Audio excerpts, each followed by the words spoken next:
¿Qué significa asesino de entrenadores? Seguro lo has escuchado. Básicamente, los jugadores que tienen una cantidad decente de influencia en su organización deciden que ya no les gusta su entrenador por una razón u otra y hacen todo lo posible para que lo despidan. Algunos jugadores lo han logrado varias veces con diferentes equipos en los que han jugado. Todos sabemos que ha habido muchas superestrellas que han pedido un cambio de entrenador, pero en este video echemos un vistazo a los escenarios más graves que se convirtieron en disputas públicas. Fueron tan graves que el término asesino de entrenadores se queda corto. Sin más preámbulos, aquí están 5 de los mayores asesinos de entrenadores en la historia de la NBA. James Harden. La reputación de Harden como asesino de entrenadores es algo más sutil que la de otros jugadores en esta lista. Por ejemplo, todo comenzó alrededor de la temporada 2015-16 con los Houston Rockets, cuando algo no parecía estar bien. Aunque los Rockets llegaron a las finales de conferencia meses antes, despidieron al entrenador Kevin McHale. Apenas 11 juegos después de iniciada la nueva temporada. Tras 11 juegos y un récord de 4-7, los Houston Rockets despiden a Kevin McHale, pese a haber llegado a las finales de la Conferencia Oeste. James Harden ha jugado terrible. Dwight Howard, creo que debe haber algo mal físicamente con Dwight porque no es el mismo tipo. Algunos pensaban que fue porque iniciaron la temporada muy mal, ganando solo 4 de 11 juegos, y la culpa recaía en James Harden, quien llegó al entrenamiento fuera de forma. Según el propio Mikel, él afirmó que cuando llamó la atención a Harden por estar gordo y por su falta de esfuerzo defensivo, Harden le guardó rencor.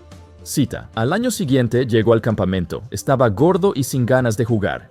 Y me despidieron después de 11 partidos en la temporada. Él tenía un plan.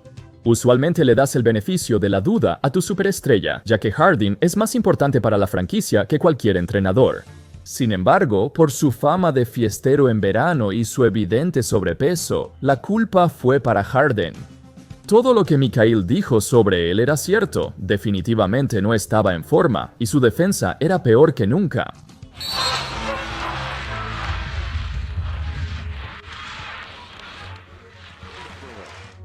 Ese fue el año en que todos esos memes de James Harden aparecieron por todos lados, porque su defensa brillaba por su ausencia. Los Rockets de 2015-16 fueron por mucho el peor año durante la era de James Harden. Apenas lograron meterse a los playoffs como el 8º sembrado. Las recopilaciones de la defensa completamente apática de Harden estaban por todas partes en los medios y en internet.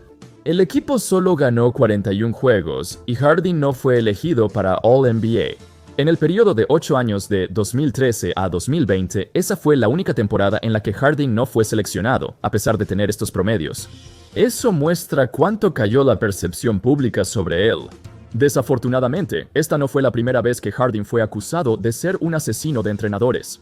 Años después, Harden fue uno de los que no se llevó bien con Steve Nash en Brooklyn, y aunque Harden dejó el equipo antes de que Nash fuera despedido, aparentemente jugó un papel importante en convencer a la organización de que Nash no era apto para ser entrenador. Lo lanzaron al fuego, y es complicado manejar lesiones y los grandes egos de un super equipo así, más siendo un entrenador novato. En los Sixers, sus momentos de mata entrenadores volvieron a intensificarse. Harden llegó a Filadelfia con grandes expectativas, haciendo equipo con una de las superestrellas más grandes de la nueva generación, Joel Embiid. El entrenador de este equipo era Doc Rivers. Con los años, se volvió un hazmerreír por su habilidad como entrenador sobrevalorada y sus comentarios criticando a sus jugadores fuera de la cancha. Cuando los Sixers perdieron en una dura serie de 7 juegos contra los Celtics, Doc Rivers fue despedido y no mucho después soltó la sopa. En una entrevista le preguntaron sobre su relación con sus estrellas, especialmente James Harden, y Doc respondió: ¿sabes qué fue lo curioso de nuestra relación? Nuestra relación fue honesta, por eso ahora soy comentarista en televisión. Yo diría que no haber sido seleccionado para el equipo All-Star realmente le molestó.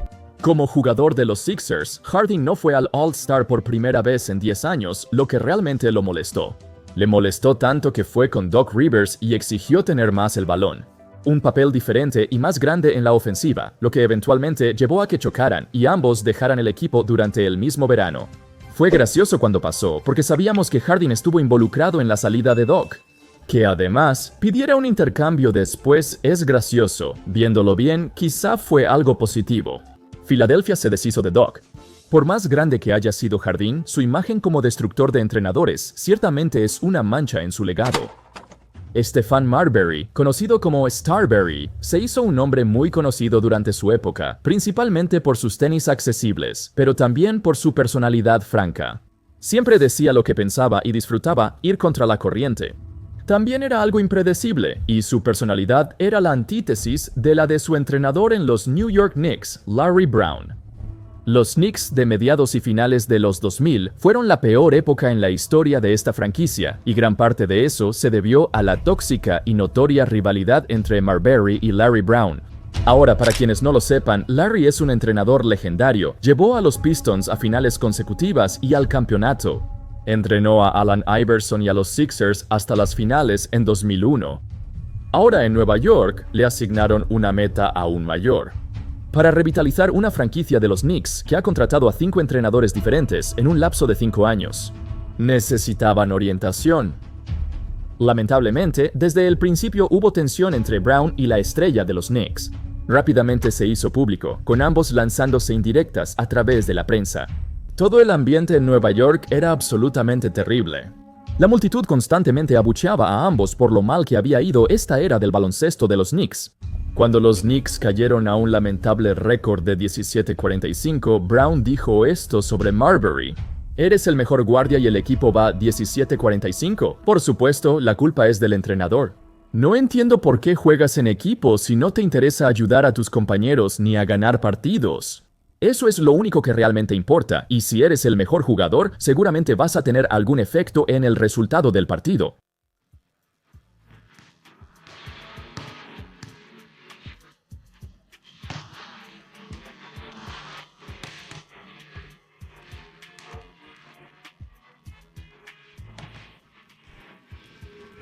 Brown destacó el egoísmo de Marbury y que solo le interesaban sus números, lo cual era cierto. Siempre hacía pucheros al ir a la banca y con las derrotas le importaba menos. Eventualmente, Brown fue despedido, ya que Marbury era a quien la franquicia le daba prioridad. Aunque firmó un contrato de 5 años con los Knicks, Brown solo estuvo 1 año. De hecho, la situación se puso tan mal que Brown presentó una disputa contra la organización e incluso demandó al dueño de los Knicks, James Dolan, por retenerle el resto de su salario. En general, fue una situación muy incómoda y los aficionados fueron los más perjudicados. Sin embargo, esta no fue la última vez que Marbury tuvo un enfrentamiento público con su entrenador. Cuando Isaiah Thomas se convirtió en entrenador en jefe, Marbury volvió a tener problemas con su tiempo de juego y ambos discutían frecuentemente en la banca frente a los aficionados. Por fin, los fans de los Knicks recibieron buenas noticias. Marbury evidenció la mala gestión de Isaiah en la franquicia, llevándola al fracaso y logrando su despido. Así acabó su reinado de terror como presidente y entrenador. Sin lugar a dudas, la persona más odiada en Nueva York en ese momento, mucho más que Marbury. Tal vez fue la única vez que un asesino de entrenadores salvó a la franquicia de destruirse. Dwight Howard. No hay mucho que decir sobre el tiempo de Dwight Howard en Orlando que no se haya mencionado ya. ¿Recuerdas su enfrentamiento con Stan Van Gundy? Entrevista incómoda donde Van Gundy supo que Dwight fue a la oficina principal a pedir su despido. La saga de Dwight Mayer empeoró, pues sus demandas de intercambio y despedir a Van Gundy dominaron los titulares. El hombre, antes considerado un payaso, ahora era visto como un asesino de entrenadores. Un niño inmaduro que haría berrinches si no obtenía lo que quería.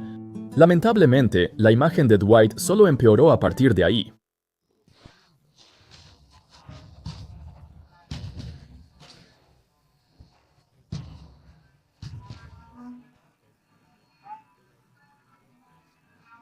En los Lakers, volvió a pelear públicamente y tuvo varios conflictos con el entrenador Mike D'Antoni. Aunque no fue completamente culpa de Dwight, algunas de sus críticas al estilo de entrenamiento de D'Antoni eran válidas. Por ejemplo, intentó aplicar una ofensiva similar a la de Phoenix, pero ahora tenía a un Steve Nash de 40 años, un Pau Gasol más lento y un Dwight Howard con problemas de espalda todo el año. Realmente no era una buena combinación para el equipo, por eso, así como Dwight se fue después de una sola temporada, D'Antoni se fue solo 1 año después. Curiosamente, en el verano de 2016, el mismo en que D'Antoni fue contratado por los Houston Rockets como entrenador, Dwight dejó el equipo. 3 semanas después de la llegada de D'Antoni, Dwight decidió no renovar y firmó con los Atlanta Hawks. No dijo explícitamente que D'Antoni fuera la razón por la que se fue, pero, puedes asumirlo en este caso. Darren Williams, Jerry Sloan, había sido el entrenador en jefe de los Utah Jazz durante 23 temporadas. En un momento, él fue el entrenador en jefe con más tiempo en un solo equipo en la historia de la NBA hasta que Greg Popovich eventualmente lo superó. Sloan fue muy querido en Utah y su impacto en el equipo trascendió épocas. Desde Karl Malone y John Stockton hasta Carlos Boozer, Darren Williams y Andrei Kirilenko. Es uno de los entrenadores más exitosos por su alto porcentaje de victorias. Aunque antes tuvo desacuerdos con las estrellas, nada se compara con lo que ocurrió entre él y Darren Williams. Pero, ¿qué fue exactamente lo que sucedió? Básicamente, fue una acumulación de tensión que duró años. Desde que Darren llegó a la liga en 2005, han chocado una y otra vez. En resumen, los planes de juego y estilos de juego de Jerry Sloan eran muy a menudo estructurados y rígidos.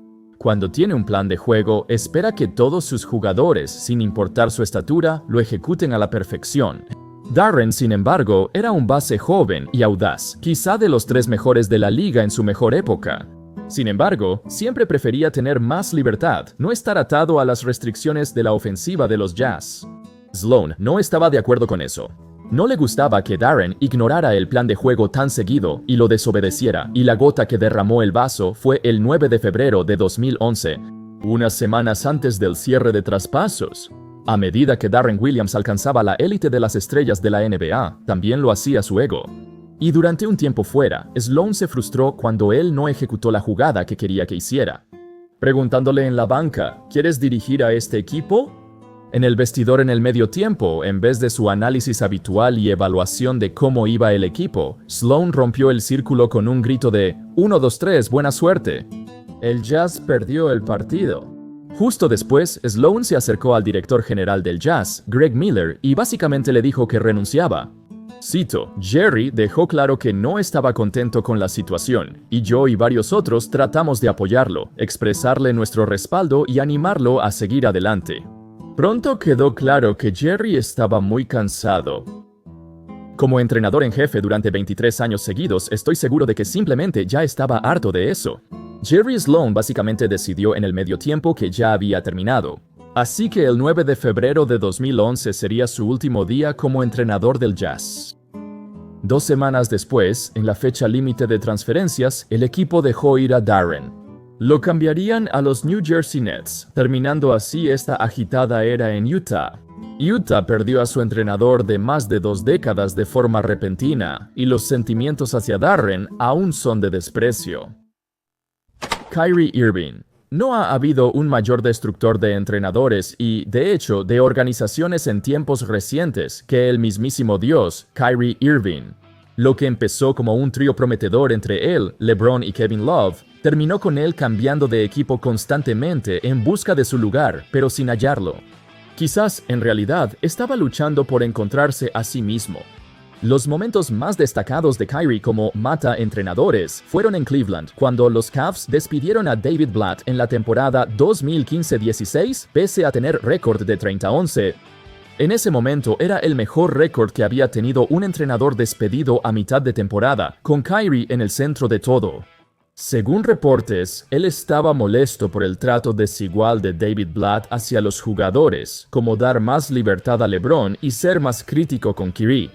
Algunas cosas se pueden justificar porque Kyrie era más joven y todavía estaba aprendiendo sobre el juego, pero no era la manera en que él quería que le hablaran, especialmente que lo miraran hacia abajo como a un niño.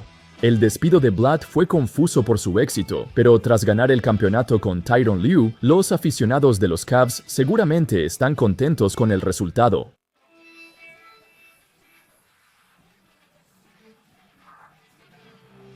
Un poco más adelante en el tiempo, regresamos a Brooklyn. En el mismo equipo con James Harden y Kevin Durant, Kyrie se destacó como el principal antagonista, el jugador más problemático del equipo. Al igual que en su encuentro anterior, el despido de Steve Nash también fue muy ambiguo. Podría señalar muchos factores diferentes y quejas que los jugadores tenían con él, pero fue Kyrie quien no tenía ningún respeto por Nash. Según se informa, hubo un partido en el que Kyrie ignoró las jugadas de Nash en 10 ocasiones diferentes durante un solo juego. Kyrie no estaba interesado en ser dirigido por Nash. Un cazatalentos que vio el partido declaró, no podía creer lo que veía. Nash llamaba una jugada y él hacía lo contrario, nunca había visto algo así. Aunque todo indicaba que Kyrie era el problema, Sean Marks y los Nets despidieron a Nash y meses después cambiaron a Kyrie a los Dallas Mavericks. Quizá fue lo mejor para ambas partes seguir adelante y para los Nets reconstruir desde cero de la manera correcta, en vez de apresurarse de nuevo a formar otro super equipo y esperar que salga algo bueno de eso. Porque rara vez sucede. Estos fueron 5 de los mayores mata-entrenadores en la historia de la NBA. Estoy seguro de que hay otros más en el pasado que no he mencionado. Magic Johnson provocó el despido de Paul Westhead en Los Ángeles al inicio. O los varios intentos de LeBron de reemplazar a Spoelstra, o su papel en el despido de David Blatt o Frank Vogel también. Aunque la evidencia sobre eso es, en el mejor de los casos, poco clara, déjame saber tus opiniones en los comentarios. ¿Recuerdas otra vez que un jugador haya provocado el despido de su entrenador? ¿Existieron jugadores más descarados que los de este video? Gracias por ver, espero que lo hayan disfrutado.